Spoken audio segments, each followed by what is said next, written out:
Hi, I'm Rocco Staino, and welcome to KidLit TV. Today we have a publisher's preview, and we have Elenita Chmilowski here from INGRAM, and you brought so many books to share with us. Thank you so much. I'm so excited to be doing this. I work with, as you said, INGRAM, and I represent the publishers that work through Publisher Group West, Two Rivers Consortium, and INGRAM Publishing Services. And they are partners with us, and we have some great books today. We do, and I am excited to share some of them, but I'm going to have you start off with your first book. Okay, the first one is from Cicada Books. They do an amazing job. This book is Festival Folk, and there's a cover right here. And this is about carnivals and customs and costumes. And it's 42 different countries worldwide. So they're just really fun things about what the costumes look like, what the customs are, from Spain to Bolivia to England. There's even one in the United States, which is part of the Mardi Gras. It's part like a cousin of the Mardi Gras, which is in a rural area, which is I thought was really fun because people dress up as jesters. Oh, and any other interesting festivals from that book? There's one. Well, they had the one in Japan. The people wear straw, and as they're marching through in the parade, the homeowners throw ice water on them. And it's supposed to be good luck, so that you don't. The evil spirits can't come into your home. Okay. So there's a lot of fun. Well, different I don't things. know if I want to be part of that festival, but yes. But well, that looks like a very interesting book. And then there's also one which is the part of the Louisiana festival where the people throw the chickens off the roofs, and the parade Gently throw them off. Yes, and the parade chickens. is Yes. everybody's in jester costumes, and they chase after the chickens. Oh, and well. And this is in Louisiana, a good tourist attraction. Yes, yes. So it's around the same time as. It's a little bit after. Oh, okay, great. Well, I'll have to put that on my bucket list. Yes. Well, I have a bedtime book. It's called. Guess what? It's Time for Bed, and you can never have too many bedtime stories. And this one, as most bedtime stories, is about a little girl who does not want to go to bed.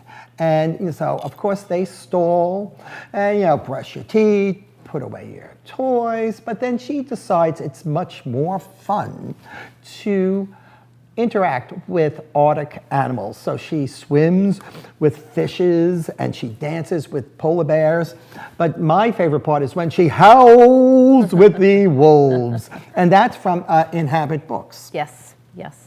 The next one is Daughter Press, which Daughter Press is very interesting. They're a fairly new publisher, and they have a feminist tone to them. And the publisher's a woman, and a lot of the books that they publish are written and designed by women, except for the next one, this Astro Baby, which the cover's right here, and you can see the psychedelic cover from Mike Perry. This is about astrology, and it teaches you everything that you needed to know as the basics of astrology. And one of the things I like about the cover, which I'm going to jump back to that, it looks to me like, when you're in elementary school and you color on white paper and you do blue and red and green and pink, and then you cover it with black crayon and then you mark through and you see the colors. That's what this design looks like. It talks about not just introducing astrology, the signs, but it also tells you what the element is, what the sign design is, or symbol I should say, and what moon. So it gives you a really nice overview, and then it also gives you a little bit of a sentence of what the personality is like. So it's great for young and old. And a great introduction, as you said, to astrology. Yes. What sign are you? I'm a Libra, I'm scale, and I'm air. I looked that up last night. Oh, okay. And my planet is Venus. All from this book? All from this book, well, yes. Yes, oh, terrific. Yes, well, I have my next book is from Enchanted Lion Books, and it's called Noodle Fint. And it's a book by Jacob Kramer, and the illustrations are by K4 Steele. And this is the first of several elephant books we'll be discussing today. But Noodle Fint is an elephant who enjoys pasta, and as many people do. And but he lives in a community where the kangaroos rule. Kangaroos. Yes, and they've decided that pasta was only for kangaroos. Well, there's like a little uprising among Elephant or Noodle Fint and some of his friends, and they're actually able to create pasta noodles out of different objects. So this is a very fun book, and it's a great book to share if you're serving pasta for dinner, a little pre-dinner read. Yes. And it's from Enchanted Lions, which they do beautiful books. I suggest people go online and look at the different publishers that we're presenting, because you'll see a really wonderful array of what they publish. The next title is Fable Films Press. The publishing house is 2 years old. Tracy Hetch and Josie Yee. Tracy is the author and Josie is the illustrator. It's a middle grade book. I'm going to show you. You should see the cover right here. And I'm going to show you an interior. The first of these, the Nocturnals, was an ABA Indie Next pick, and then Tracy's also worked with the New York Public Library in creating a read it loud program for the schools, and she's been in 70 libraries. 70 plus. And what this great little story is, you can see the little characters in the front. They're playing cards with Chandler the chinchilla. So you have a pangolin, you have a mouth sugar glider, and you have a fox, and they're playing cards. And they feel like things are happening that they don't understand. Like all of a sudden, there's some sneezing going on and some craziness, and they can't figure out why, every time something happens, that the chinchilla is winning. And then they think, maybe the chinchilla is cheating. Give me a mink any day. That's what I say. So it's definitely a book that for kids to learn about friendship, about playing games, and also if someone's cheating, how do you handle it? Well, I have my next book, Cinderella Liberator, is a debut children's book. But the author of this book is well known. Her name is Rebecca Solnit, and she is an unabashed feminist. And you may know her from her book, Men Explain Things, which was a bestseller. And so Cinderella in this book, as we said, is a very strong female character. Matter of fact, she prefers being called Ella. And she stands up for herself. And I think that people would really enjoy sharing this with both your girls and boys in your library. And it's illustrated with silhouettes by Rackman. Do you recall his name? I'm sorry, Arthur Rackham. Yeah, Arthur Rackham, yes. So, and this book is by Haymarket Books. Yes, which they do mainly. They do some kids' books, but mainly adult books. Well, I'm glad they did this one. Yeah. Oh, and did she just win a prize? She won a prize from Kirkus for, I think it was for her last book, the 2018 title, which was an adult title. Right. Oh, well, we'll have to check this out. Cinderella Liberator. So Hazy Dell Press comes out with the Cyclops Witch and the Heebie-Jeebies. This is a really cute story. This little Cyclops witch doesn't have any fear, or so she thinks.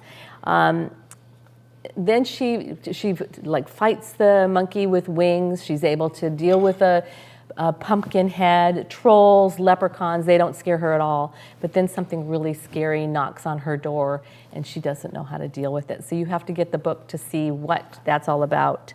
Leave us hanging. Leave you hanging. Yes. Well, yeah. When someone thinks of unicorns, you kind of think of like pink, cute little unicorns, but not in this book by Lindsay Littleson. It's called The Guardians of the Wild Unicorns. Well, there's a herd of wild unicorns, and they are being chased, or actually, they're being chased by a group that wants to capture them. for their horns. But there's a boy and girl who actually comes to the unicorn's defenses. And so this is a good book about environment and conservation. And it is a fun fantasy book. So, and that is, again, Guardians of the Wild Unicorns, and it's available this April. Oh, and I forgot to mention that the books we're talking about are from February until some of them will be publishing in August, so it's through the season. And you know what I forgot to mention earlier? That on the website, there is a list of all the books that we're discussing that you can print out, and you could kind of check off the titles that you find of interest, which are going to be all the titles, but and that will help you order the books from Ingram or whoever else you may use for your book orders. And the other thing I forgot to mention is we would like to hear from you, and in the comments section, tell us, like that sounds like an interesting title, etc. Boy, Rocco certainly does have a New York accent. But anyway, but we'd love to hear from you. Yes. So I have the next book is Children of the First People. It's Alaska Northwest books, which obviously their books are focused on the Alaska Northwest. This book is exactly what it says. It's Children of the First People, and it's celebrating the 20th anniversary of the Alaskan favorite, it's Children of the Midnight Sun. And it's the story of 10 different cultures. It's photographs with these different groups. The photographs are taken of kids of different ages. It's the culture. It's the area where that tribe is. It's the area where they are. Some of it's the south, going toward the northwest. And it's clothing, food, culture, and how it's mixed with today's young kids and the culture of today. So here's, as you can see, two great examples of the differences of the two cultures. Well, we're moving on to another publisher, Morgan James Kids, and they're based in Nashville, where so you Ingram, tell me, yes. Where Ingram is. And I have a book called Annie and Allie by Nicole Rubel, and you may actually remember the name because she created Rotten Ralph, which, by the way, joined the famous children's book wall at the kids, what is it called? The Kids Port in Terminal C in Boston. So that character is actually on the wall. But Amy and Allie is a book about twins, and twins that really want to be individuals. And the author, Nicole, is herself a twin. And so it shows how Annie and Allie try to be individuals, and sometimes it works and sometimes it doesn't. So one of the ways they try to be an individual is by wearing different hair ribbons or bands. And as you can see here in this illustration, but I didn't mention that Annie and Allie are alligators. So alligators have very little hair. So this is a fun book to share with twins, or if you have a story time where you have twins as part of your group, this would be a great book to share with the whole group of children, to say they are individuals. They may look alike, but they are individual kids. And weren't you saying earlier that how many twins are born? Oh, yes. They are 39 out of every 1,000 births. There are 39 sets of twins. So right. So unusual. Yes. So the next book I have is Oni, and you should be able to see the cover also here. I'm holding it up, but you should see and the Onion and the Kingdom of Onion. And this is by Rabbi Mark Rubenstein. This is a very interesting book in that it's vegetables that are talking, and they live in the refrigerator, and they're talking about getting along, and how each one is a different size and has a different reason for being, but yet they're able to all work together and make a delicious salad. But not only is it a book about a salad, it's also a historical entry into Hanukkah, which is very interesting in talking about two brothers that did not get along and eventually did get along to celebrate Hanukkah. And it starts out in the very beginning of Hanukkah. So it's really a kind of an interesting book that it's going two different directions but with the same message: friendship, common ground, just being able to communicate as well. And there are not many onion books. So or with Hanukkah in them, so yes.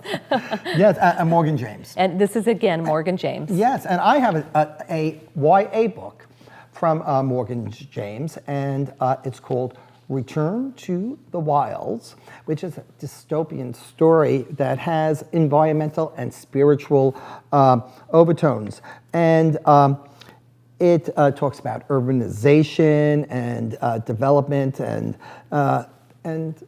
you know, sometimes things are much better when you keep them simple. And so Morgan James is a book There's that's somewhat of a faith-based for the kids' yes, books. Yeah.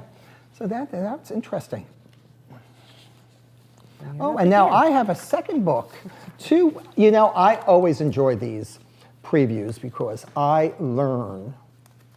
always learn something, and I always thought I knew everything. So it's always fun. And this book, Yaobai and the Egg Pirates, is actually inspired by a true incident in history. Back in 1863, there was an egg war in San Francisco, in the Farallon Islands in San Francisco. People would go out to these islands to collect mer eggs, and when they would be coming back on their boats, pirates would come and steal the eggs. And so this is about some boys that go out to collect eggs and how they overcome the pirates. And so, yes, did you know about the egg war? I did when I saw the book, but I didn't know about it beforehand. And like you say, you learn things. Yes. It's very interesting. Anomaly Publishing is the next one. And this is the Creative Creature Catchers. It's a really fun book about creatures, little creatures that you find in your home, behind the curtains, underneath the couch, hiding everywhere. And the whole idea is to recruit the young reader to become a creature catcher, join the society of creature catchers. And it's really sweet. You can see here how there are little critters around, and then you have these little bubbles for the dialogue. And one of the fun things that's really fun about this, it's not only sci-fi and it's not only these great little creatures that you can catch and find a home for them, but there's also an interactive element that you can go online, parents can go online with their kids, and then you actually see the 3D little creatures pop out at you, and you capture them and you find their homes for them. Very sweet. And this is by, what's the publisher? This is, that's a good question. This is Anomaly. Oh. They're new to me. I don't know how long they've been with us, but new to me. And Brian Heberlin and Gerald Van Dyke are the author and illustrator. And they're going to be one of them will be at ALA. At the Ingram booth? It will be at, I think Anomaly is going to have their own booth, or it will be with... At Midwinter. Later this month. Yes, in Seattle. Hopefully you'll be there and join us. And say hello if you see us. Say, yes, we saw you on the live stream. Yes, come on by. And I think I am next with Diana Dances. Now this is from Anik Press. And Anik is a Canadian publisher. They do amazing books for kids, very unique topics and very, very thorough writing and illustrations. They also they have a lot of award-winning authors and illustrators. And little Diane is bored. She's having a very tough time in school. Her mother finds out that she is going to be failing math, multiplication, and her mother is very upset. Obviously, she wants her to do well. And so she gets a tutor, and Diane is not focused. She's just really bored. She's not paying attention. So her mother thinks maybe something is wrong. So she takes her to the doctor. The doctor checks her over, says she's fine, but they decide to go to a psychologist. So they're in the office with the psychologist. He leaves the office, leaves Diane alone, and he turns on the radio. And she starts moving to the rhythm of the music and really starting to enjoy it. And then she gets up and starts dancing. So the psychologist says to the mother, there's nothing wrong with her. She just likes to dance. She needs something of her own. So they get her into dance class. Then as she's practicing her dancing, she's doing her multiplication and learning it and doing very, very well. Very cute illustrations. And she dances all the time now, all the time. She wants to be a dancer. She hopes someday she'll be a dancer in maybe ballet, but she doesn't care. She just likes dancing. You can see her here dreaming about her time as a little ballerina. It's a really cute book because she's finding her own and starting to do well in math and just feeling very good. It's a good book about self-esteem. It's a good book about just having your own thing to do. So I love Anik. And body image, I think. Is body image, yes. Absolutely. Right. Well, I have another book from Anik, and one of my favorites of the group. They're all my favorites, but I actually, as I said, I like to learn things, and this one is called "The Bad Boys of Fashion: Style Rebels and Renegades Through the Ages," and it talks about various individuals. Through the ages, starting with our friend Louis XIV, and going all the way to Puff Daddy. Yes, we have, as I'm going back here, we have Puff Daddy and how they actually influenced style. So, and in between we have people like Oscar Wilde, Marlon Brando, Malcolm X, Andy Warhol. Like Louis XIV actually introduced high heels. So, a fun book, and Jennifer Kroll, the author, has done several books on fashion. So this is just one. So this is great for pop culture, history, and people that are just interested in clothes and fashion. So it's a fun book. I really enjoyed it. So high heels for women and men? You know what? It says right? High heels were originally designed for Persian soldiers who fought on horseback. Who knew? Who knew? Yes, but I guess he actually made them popular. Yes. Okay. Yes.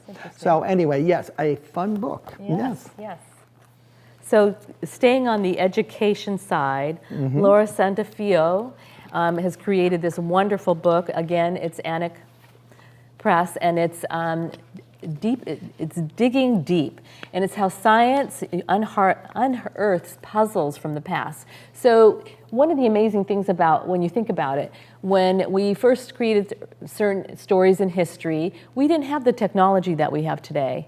And the very first one, unearthing in the book is a man is hiking is hiking between Austria and Italy. That'd be a pretty hike. Yeah. Austria and Italy, and he finds a body. And he thinks at first that it's someone that has just recently been murdered. But he's looking at the weapons and he's thinking, no, this looks like he's been there a while. So he goes and gets the authorities. Obviously, scientists and a whole team comes out. They realize that the man has been there a long time, and then they start doing forensics on this person, and they realize that this person died in 5,300 BC, and through doing tests on the skin, there was skin because he had been frozen, and through his intestines and stomach, they find that he's from Sardinia. So it's a really interesting way of realizing that we thought maybe civilization started in a certain area or they moved a certain way, and we find different things when we were really looking and delving into science. There are 6 chapters in this book, different situations. One is about ships, and one is about a Cambodian lost city. So there's some very, very interesting topics in the book. That's digging deep. And still with We're still with Anik. Anik, yes. A Cave in the Clouds. Now, this is a true story. It's practically ripped from the headlines. It is about the Yazidi genocide in 2014 with ISIS. And so the author of the book actually was part of the group that was forced into brutal human trafficking. And so she, in this book, describes her experience. And I think it's a very important book to add to your collection because many people don't know about that genocide. Right. Yes. We learn about what happens in other countries to other people. Yes. So on a lighter note, I have a Clavis book. Clavis is a publisher that's located in Belgium, and it's To Catch an Elephant. And I'm going to just show you the first page. Vanessa Westgate is the author. It's a really sweet story about, think of yourself, you're a little kid, and you're thinking, how could I catch an elephant? What do I need to do? How would I go about that? So it starts out as, first you have to figure out where to find them. You're not going to go to a zoo and catch them. You're going to have to go to where they live. Then how do you catch them? Well, you have to set a trap. And how do you set a trap without scaring them or without alerting other animals around? What kind of equipment would you need? So let's say you set a trap. Now it's in a big, like a net. Now you're moving it. Where are you going to move it to? You're going to have to get it on an airplane. You'll have to put it in a truck. So that airplane, you take it on the truck, you move it on, and then you put it on the airplane. Where are you going to take it? Where are you going to take it to your home? You're going to take it home. What's going to happen when you take it home? Where are you going to keep it? Are your neighbors going to like this elephant? Are you going to be able to feed it? What do you feed it? How much water will it need? All these things you have to think about. So maybe, and if you take it back, where are you going to take it? Because its family has all moved on. So maybe it's better to just keep the little elephant in its home, and you can go visit it. Yes, one of our elephant. Another elephant book. Right, yes. And in my book, also by Clavis, it's called The Big Five. And it's one of the, we have a few books that actually have grandparents and grandchildren relations. And this is one of them. And it's about a boy that visits his grandfather, and he just admires all his souvenirs from his trips to Africa. And the grandfather begins to talk about the Big Five. When I was in South Africa about a year or so ago, I went on a safari. And one of the things you really want to do is to see the Big Five. And so we mentioned elephants. Elephant is one of the Big Five. Lions, rhinoceros, leopards, and the one that people tend to forget are the water buffalo. So this is, again, a book about grandparent, grandchild relations, but also you learn about the Big Five. And do you learn about where they live? And well, yes. And a little bit about where you find them? Right, exactly. So another title by Clavis. I fell in love with this book when I first saw it. It's Sweet Dreams, Zaza. And it's Milo Freeman is the author and illustrator. And Zaza is getting ready for bed. And very much like the book that you talked about earlier, there's a little bit of a ritual with Zaza. She wants to pat her giraffe. She wants to cuddle with another little stuffed animal. She wants to tickle her little bear. She wants to sing a lullaby. So she goes through this little bit of a ritual, but then at the very end, she's going through her little ritual. Then her mother does all the same things to Zaza. She pats her head, she tickles her tummy, she cuddles with her, and she gives her a big kiss and tucks her in. So it's just such a sweet little story, and the illustrations are adorable. And I have a book also from Clavis, yes. And it's a great book to share in ornaments, Fall with Lily and Milo. And it shows the things that we actually connect with fall. And it's a great book to introduce the season. It comes out in August, so order it so you have it in time for October. And you can, but also it talks about different, that's not the page I was looking for. Okay, there it is. You could use it for the different colors of fall, fall leaves, the red apples, etc. So this is a great title to introduce the seasons. So what do you like about the fall? I like the changing of the seasons, and I like the crispness of the air. I just love that. Not as change. crispy as today. No, no, but still, we've been really lucky. We've had fairly nice weather. Yes. But I love, that's what I love about the East Coast, is the changing of the seasons. So if you're somewhere other than the Northeast, I would like you to just comment and tell me where you are. What's the weather? And how's the weather where you are. So if you're in Nashville, all you Ingram people, I want you to just tell us how the weather is in Nashville. Do we know how it is? Yeah, we're counting on these people to tell us. Yes. Right. So the last book by Clavis is A Kiss for Giraffe. This is a really sweet book about a friendship. A little pig and a giraffe are friends, and the little pig wants to give giraffe a kiss. But how? The giraffe is so tall, so he digs a hole. Giraffe gets in the hole. He's still too tall. So little pig climbs up a tree. He's on a swing, and he's swinging, but still can't get swing high enough. So he still can't kiss giraffe. So each page, you're finding a different type of little thing that they're creating. And at the very end, giraffe just leans down, and little pig gives him a kiss. It's just a sweet little illustrated book. Yes. And now we have a special treat for everyone, don't we? We have an author, yes. Yes, and who do we have? It's Cuento de Luz is the publisher, and we have Eric Spire, and he's the author of Kubi Meets Rosita. The book is available in English and Spanish. English and Spanish, that's great. Which Cuento de Luz does all English and Spanish books. Mm-hmm. And this is the second book in the series. Yes, it is. And he will tell you about himself and his book and what Rosie and Kubi do. Yes, so take it away, and we'll be back in a moment.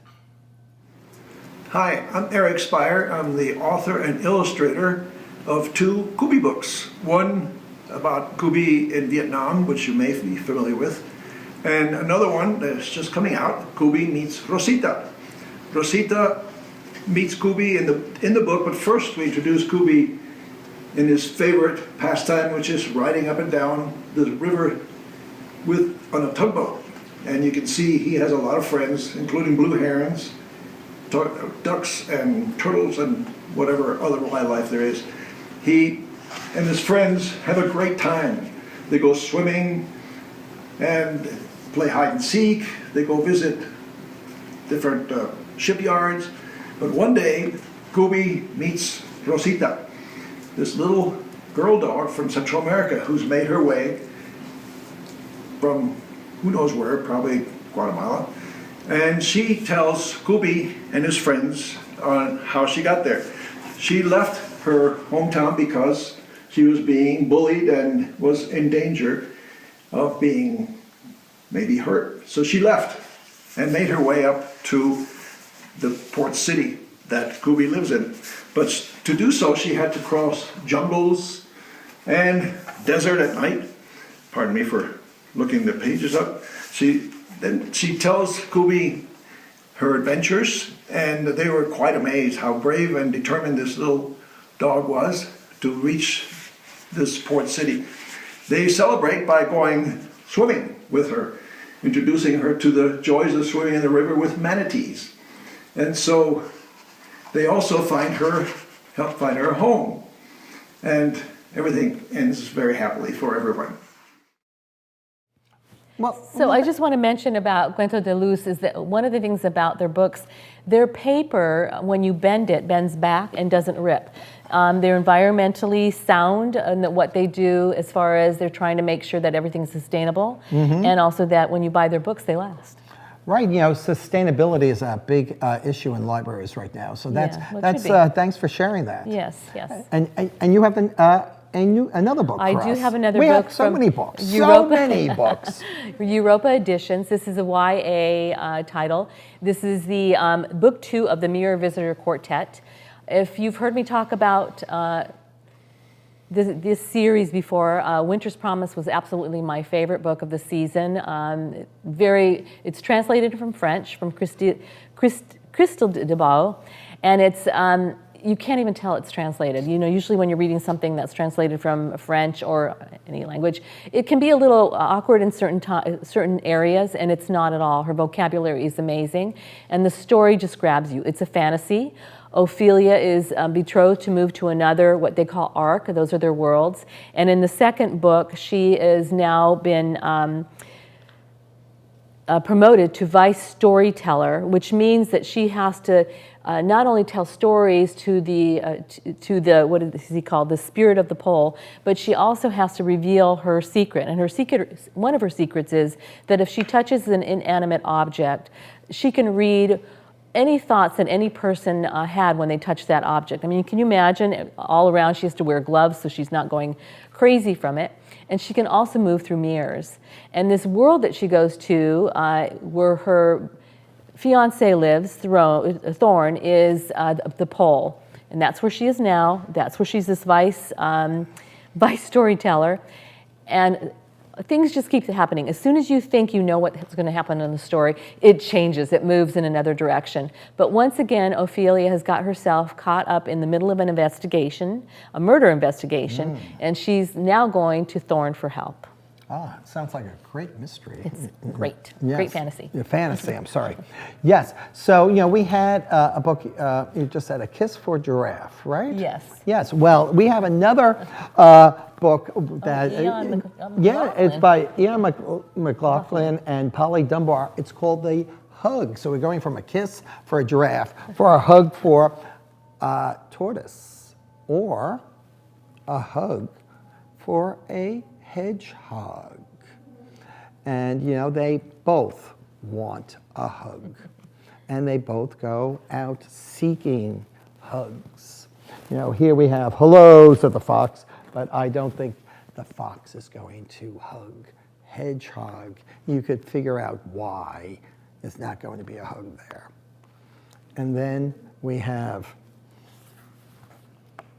the tortoise, who finds a frog and wants the hug, but I don't think that frog is going to oblige. And you probably could figure this out, that eventually,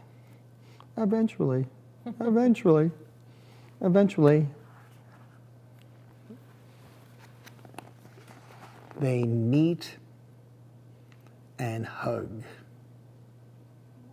The tortoise and the hedgehog found each other. I think it's such a fun book because of the reverse, and then at the middle, you just have it stand up. And then vertical. the concept of the two different animals that they can hug and not hurt each other. Right, exactly. So and this is by Farber and Farber. Yes, which is UK publisher. Yes. And they do another, I mean, all of these publishers do great books, but they do great books as well. Now we're going to go into Groundwood. Groundwood also is a Canadian publisher. We do a lot of books. They do a lot of books and do very well as far as they have award-winning authors and award-winning illustrators. They do really well in the libraries in the United States as well. This book is another one that has a little bit of history tied to it, but it takes place, it's the mostly true story of Puddingtat, a venturing cat, and it's by Carolyn Adderson and Stacy Innerst. It's adorable. If you see the cover on the screen, if you look at the white cat, on her left ear, she has a little black dot. Well, Puddingtat was born with pink eyes and not very good hearing, and she doesn't see very well. But this little black dot is a flea that has hosted on her ear and decided that she wants Puddingtat to take her, I'm making the flea a female, I don't know if it's female or male, but take her to on an adventure. So they're living in Wilbur Farm in 1901. 19, a lot happens in this book. A lot happens. They go to Niagara Falls, and they go down the falls in a barrel. They go to, they visit the Pan American Exposition, where President McKinley is shot. They also go on the day he's shot. Yes, on the day, exactly. They stay in a luxurious hotel with the songwriter Vince Byron, who we looked up some of his songs. Vincent Brian, sorry. Brian, yes. And so I said to Elenita, I said, is this a true person? And sure enough, he wrote the song In Your Merry Oldsmobile. So I'm sure not many of you know that one, but if you do, comment, In Your Merry Oldsmobile. Yes, and then they continue on. They continue on. They go on a trip, not such a good voyage, or not such a good trip on the America, the air ship, and then a voyage on the Titanic. They end up in World War II, and by this time, the cat. Puddingtat is a little bit homesick, so they venture back home. But it's an adorable premise of a little flea and a cat wandering through history, teaching kids about different things that happened way before they were born, and in many cases, way before their parents were born. Yes, right, exactly, yes. Yeah, and so I have another bedtime book. From Groundwork. Yeah, from Groundwork, yes. And it's called Moon Wishes, and it's by the husband and wife team, Patricia and Guy Storms. And the book is in verse, and it's about the moon and the various things the moon can do. And, it shined, and the illustrations by Milo. What's Milo's last name? I know it. It's right there on the front cover. It is Pavlovic.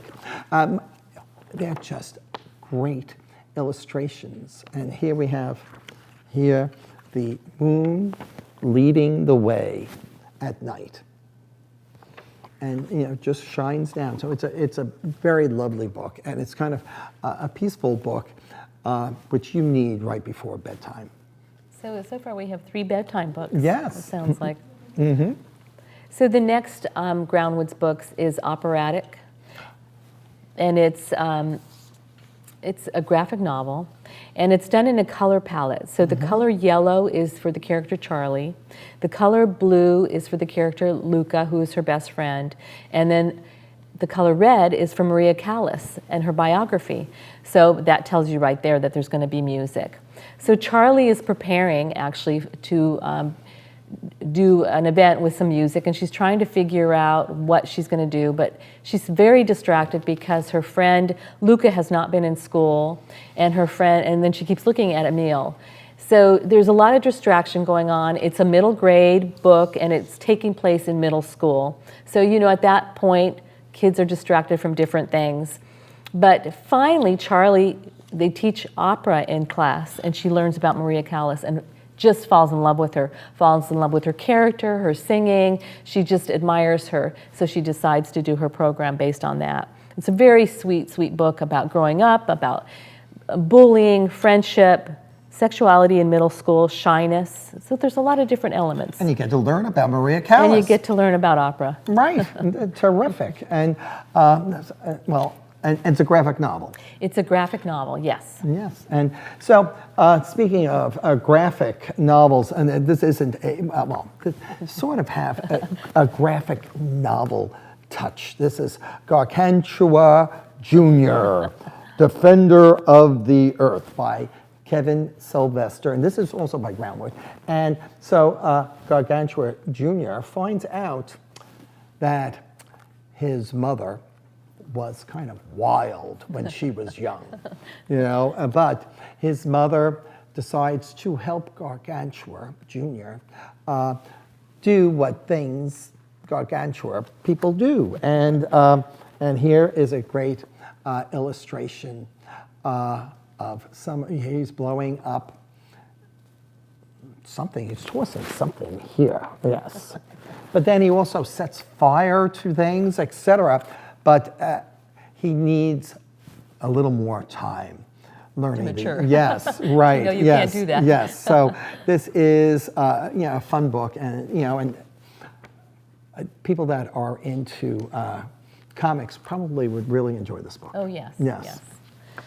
And I also have a groundwork book again. This is Friends by Geraldo Valerio. It's an adorable book about this little girl and her frog that go down to the water, and they want to go fishing, but the fish are not biting. So they're staring into the water and staring into the water and watching it and just really enjoying the ripple of the water. And all of a sudden, the little girl's image turns into a mermaid, which is really adorable. And the mermaid invites them into the water. So they go into the water, the little frog and this little girl with the mermaid and the mermaid has a frog too. And they see all the different types of fish, they see all the different types of coral, the bubbles from the water, all this beautiful scenery. And they keep playing and swimming, and as you can see, the artwork is absolutely beautiful. And then they come across 2 pearls. And they decide to make a necklace for each one for the mermaid, one for the little girl. And then they're done for the day. They go home. But isn't that a beautiful story? It is. And Elenita is from Los Angeles, and so she says water. And I am from, I grew up in Brooklyn, so I say water. So, but anyway. My mom was New Jersey, water. And the reason I say that is because More water. Yeah, my book, The Biggest Puddle in the World, actually by Mark Lee and Natalie Dion, is about about water. It's about water. And actually, it's another book that shows grandparent-grandchild relationships. And Mark Lee was inspired to create this book, remembering when he would visit his grandfather. And so when these children go and visit their grandparents or left at their grandparents, it ends up rain and rain and rain. And they, the grandparents thought this would be a perfect opportunity to teach them about the water cycle. and so, they say there is not a puddle where a little boy, if there's a puddle, a little boy or a dog will find it. Well, in this one, not only does the little boy and the dog find it, but also the little girl also. And they seem to have a wonderful time, not only with the puddles, but with their grandparents. And so, and this is from Groundwood also. It yes, is. It is. Yes. We will have 2 more. The next one will be Groundwood, and then we'll skip and then be back to Groundwood. Oh, okay. But How Emily Saved the Bridge. This is the story of the Brooklyn Bridge, and you should be able to see the cover here. Mm-hmm. It's Frida Wyszynski and Natalie Nelson are the authors and illustrators, and this is about the Brooklyn Bridge. Emily met her husband when she went to visit her brother in the military, and within weeks they were married, or engaged and married, fell in love rather quickly. And her husband, Washington, his father was an engineer and was building the Brooklyn Bridge and became ill and died. So Emily's husband would have been next in line in the family business, and she encouraged him to actually take on the job. Mm-hmm. Through building the bridge, they had to go way deep down to build the footer, that where you put the concrete, and the men would actually go down and come back up with decompression. Mm-hmm. Well, her husband came up one day and he was extremely ill and was ill almost through the entire time that the bridge was being built. So Emily took on the project.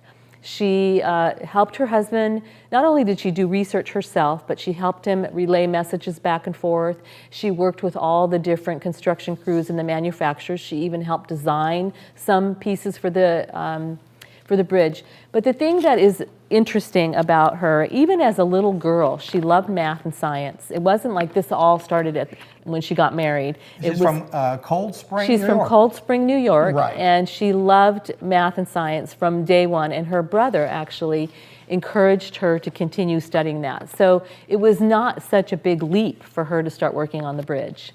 So the bridge was built. Right down the street here, yes, actually. Yes, and the book really tells some interesting stories about some cable that they bought from someone that was not so reputable and the problems that they had. So it really goes into a lot of great detail.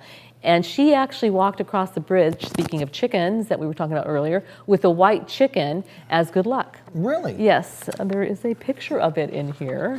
And you know, again, I love learning these little facts, and it's a great STEM book. It's a great book for women's history. Absolutely, girls being interested in science and math, and she was teased. Now they know that it's happened through many years, and women can move on. And Macmillan has a book. Right, Emily Roebling, for whatever reason, is very popular this book season, because Yes. there's another title by Macmillan. And it's also a young adult, or YA. It's kids. a picture book. It's Yes. a picture book, yes. So we're in good company. Yes, and so I have this book, Camp Average, is by Owl Kids. So tell me about Owl Kids. Owl Kids is another Canadian publisher. They do amazing books, and they also do magazines. And I always look at them as being similar to like the highlights books. Like they have books for young kids and games and puzzles and teaching how to read and connect with words and letters and what have you. Yeah.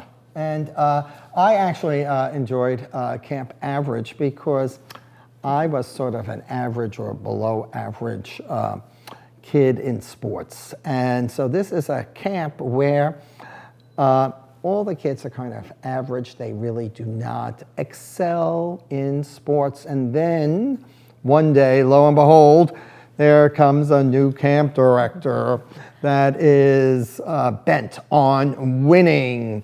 And well, the campers decide they were going to show him. And so anyway, it's a great summer read book, a great book to pack away in your kids who are going to camp. So it's and doesn't he teach them that they can win, and Yes. that they can, that they're not just average, right? Yes, that they apply themselves. Yeah. And so anyway, this is Cabin 10, the boys in Cabin 10. Yes, Camp Average. And I have another Owl Kids book. This is You Are Never Alone. So when you think about when you're sitting, let's say you go to the park and you sit outside and you're sitting on the grass, you're going to see ants. You might see some flies or some mosquitoes. You might see a butterfly. This book goes into all of the different things, the connection that nature has with us. We all connect, animals and nature. It's written in a lyrical way. It's scientific. You think about the oxygen we breathe, that is synthesized from plants. You think about the microcosms that build up our immunities. And the one I like the best is the whales whose waste feed the plankton that feed the fish we eat. I mean, we're connected in so many different ways. And this book just goes into that with beautiful illustrations, different examples of how we're so connected to nature. Now I have a book, and the publisher is Tara Books, and this book shows you another culture. It shows you a particular part of India, the Rothwai tribe, and they have a festival, Holi, H-O-L-I, and part of that is they have to create a painting called the Pithora, and so that shows the gods and goddesses and along with all things in the world, and invites good fortune.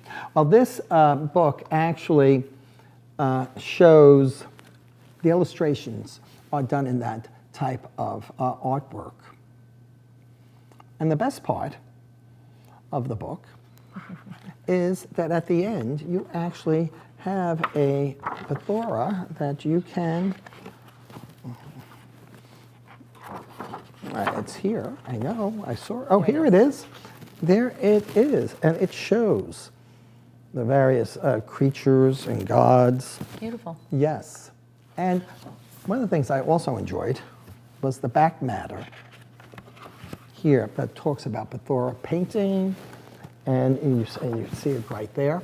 And it's a great book for an art teacher to use in their class and have your students actually create a Pithora. beautiful. And this is, again, Tara Books. Yes, and they were founded in 1994. And they also won the Bologna Prize for Best Children's Publisher in what year were they?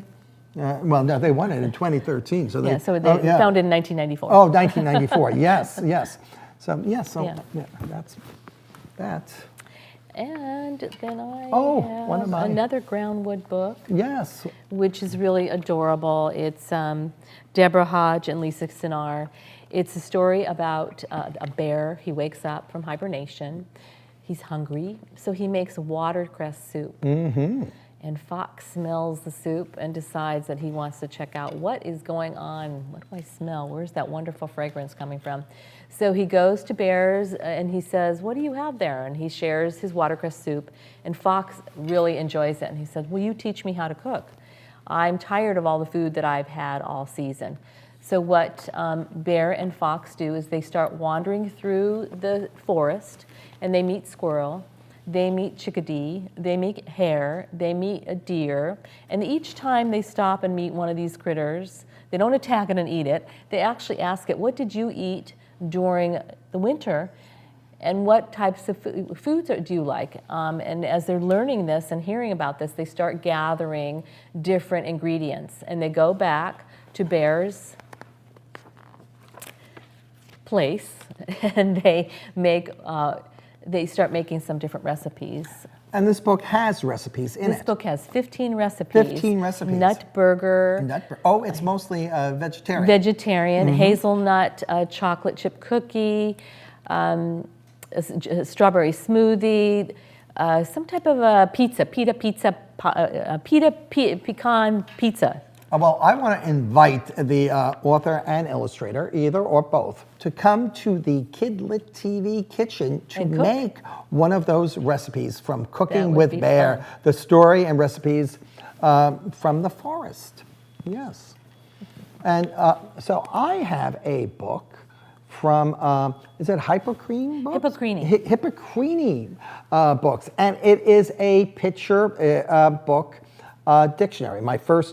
This is my first Polish dictionary, and the other title is my first Korean dictionary. And I know schools here in New York City that could really benefit with the Korean dictionary. And there are other places around the country where there's very big Polish populations. Yes, Chicago, parts of Los Angeles, you're shaking your head, yes. And also San Francisco for the Korean book. Yeah, definitely. Right. Yeah, and so there are very vivid illustrations of objects and then the words.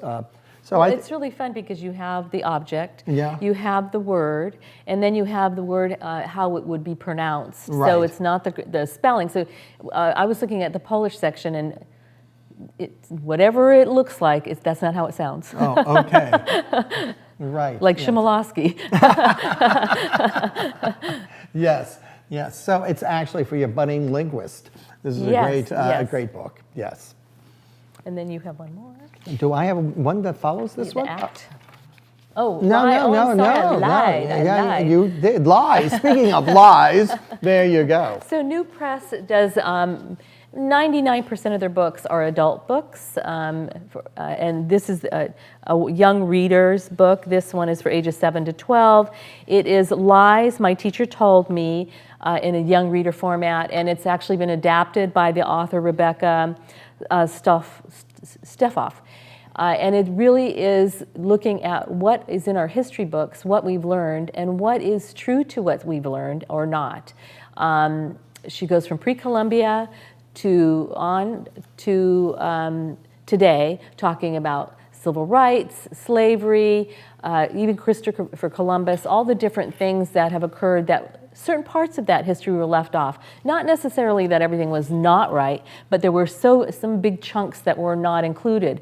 Controversy is very healthy in history because you learn from it.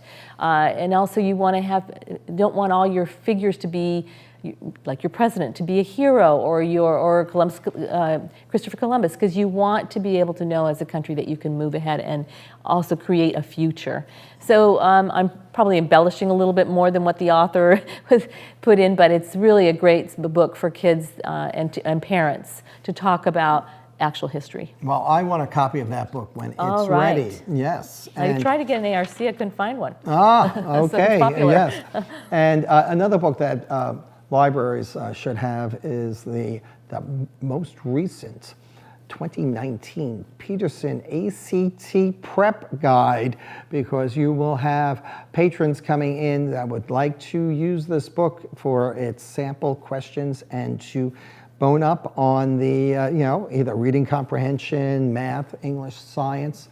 So that's the Peterson Guide. So Yeah. Peterson does They do many. all kinds of guides for study, education, master's degree. But also one of the things about this book, it's also for high school, because most high schools have Right. counselors that help kids not only take tests, but decide what they're going to do as far as careers. So Peterson has the full volume of some great test prep books. Right. And now we're coming almost to the end. Yes. And we have a special treat before we do. leave. We do. Yes. We have Kobe Bryant, a video. Oh, not here. Oh, I thought he was coming in. Okay. Kobe Maybe Bryant. next time. Yeah, you mean the athlete? Kobe Bryant? Kobe What's he have Bryant. to do with kids' books? Kobe Bryant has created Granity Studios, which is a publishing program. And if you don't know who Kobe Bryant is, he was a MVP player. He was a champion, I think it was 5 years, and he was in the Olympics twice and won gold medals for his basketball. He's a great athlete, and he's created this Granity Studios that puts a little bit of magic and sports together. And so the first book is The Wizardard, and I think we have a video. Yes, so without further ado, let's go to the tape, or the video, I should say. What is Granity Studios and what are we creating?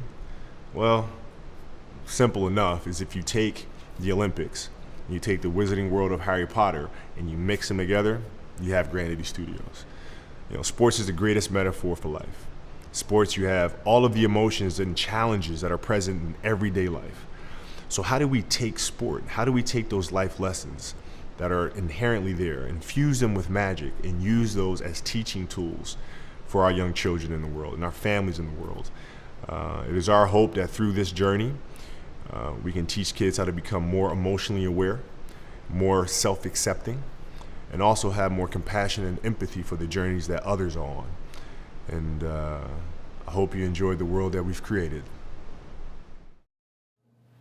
So The Wizardards is the first book from Kobe Bryant's publishing program, and is a story about these young boys, and they're called the Bottom Badgers, and they're probably the lowest in the basketball league as far as wins. And they live in a very poor area in this town called Dren, and the first day of training camp, they get a new coach, and it's Professor Wizardard. And as the Professor Wizardard comes in and starts working with the boys, they start seeing and hearing things that they're not real, like magic is happening, and they don't really understand it. It's, as you can see, that the book is very thick, it's very and heavy, but it's very detailed about the story about these young boys and how they actually come into their own, and how this Wizardard has worked with them. It also teaches them that they have to trust themselves. And the author, is that what you were looking at me? I was going to say, yes. Wesley King has written many books, but he's had 5 of them as Junior Library Guild books. And he does travel and work with kids, but it's really a wonderful idea if you think about sports, magic, and actually self-esteem. It's a great book. And the name of the project again is, the publisher is? Oh, it's Granity Studios is his publishing house. Right. And because I think he's going to be doing studio also, Right. not just books. And he will be at Winter Institute if anybody's going to be in Albuquerque. I think it's happening next week. So Winter Institute, now that is for those people that For are... booksellers. It's for Retail booksellers. booksellers, Okay. yeah. For the independent booksellers, ABA. And so that's very smart that they put it in Albuquerque in the winter. Yeah, so the weather is nice. Yes, yeah. Yes, It'll yes. attract people. Yes, and so we're coming almost to the close, but just a few things. We mentioned that there is a checklist. Yes. And if people found 1 or 2 titles of interest, is it they could get it from like an e-galley or something? A lot of the books, if you go on Edelweiss, a lot of the books are on eGalley and they're downloadable. Sometimes you have to be, asked to be whitelisted, meaning that you get approved to download it. But they are available. And if you see something, send me an email. If I can get it for you, I will try. But no thousands of emails. Right. One or two. Right. Yes. And your email address is Elenita. Chmilowski at INGRAMcontent.com. Right, and that information, Elenita's name is on the website here, and it's also on the PDF of all the titles. It's not, but I'll make sure I get it on there. Right. Yes, and that so again, this is a live stream. But it will continue to live on, both on the Kid Lit TV website and probably on Ingram. Somewhere with Ingram, yeah. Yes. So this is great. And so, we had Groundwork, we had Enchanted Lion, we had so many. Press, yes. Yes, so many publishers here today. And just off the top of your head, do you know how many books we had? We had 38 books on the kids' books. 38 books. 38 books in an hour. That was something. So we are looking forward to hearing from you. And and I think this is a great opportunity to hear about books that you normally don't hear about. Right. Some publishers, even you were surprised. There were some books that you'd never heard about that are Right. very exciting, really great reads for kids. Right. Bad Boys of Fashion. No. Yeah, no, I absolutely, because she did Bad Girls of Fashion, so then she did Bad Boys. But why not? Yes, exactly. So thank you so much for Thank being you. with us. It's been fun. Yes. And remember, until next time, give a kid a book in any format. Bye.